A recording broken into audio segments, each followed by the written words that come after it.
कुलसूम नवाज शरीफ साहबा की तबीयत कैसी है?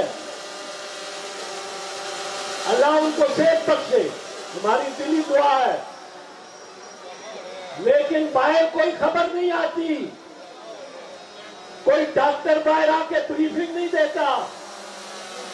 बेटे तो वैसे मफरूर हैं, एब्सकॉन्डेड फ्रॉम द लॉ है, वही बात करते हैं, बंद दरवाजे हैं। आज जनता सारी कह रही है कि हार्ली स्ट्रीट भी दरअसल क्लिनिक, जो हार्ली स्ट्रीट का अस्पताल नहीं है, क्लिनिक है। ऐसा क्लिनिक है जहां ओपन हार्ट सर्जरी भी होती है, जहां कैंसर का इलाज भी होता है। वो दरअसल मलकियत ही मियां नवाज शरीफ और शरीफ खानदान की महसूस होती है।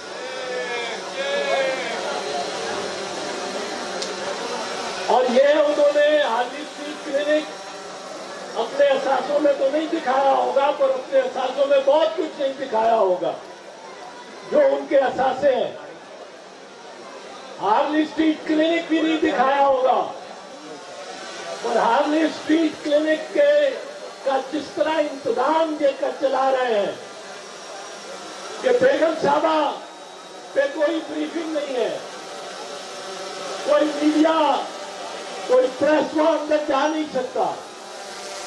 अंदर जाके डॉक्टरों से ही इंटरव्यू लेंगे, डॉक्टर ही कोई बात करते, लेकिन ये सब बातें दबाई जा रही है। और अल्लाह ताला मोहतरमा कुलसूम नवाज शरीफ को सेहत याब करे, क्योंकि जब मियां नवाज शरीफ जेल में रोते थे तो बेगम कुलसूम नवाज शरीफ ने ही उनकी सियासत को बाहर जिंदा रखा हुआ था और उसके दबाव के तहत ही पाकिस्तान का सबसे पहला NRO नवाज शरीफ और मुशर्रफ के दरमियान हुआ, जिसके तहत नवाज शरीफ जेल से अपने बावर्ची, अपने ड्राइवर, अपनी कनीज़ाएं सबको लेकर और चला गया सरूर महल, सऊदी अरब के सरूर महल में।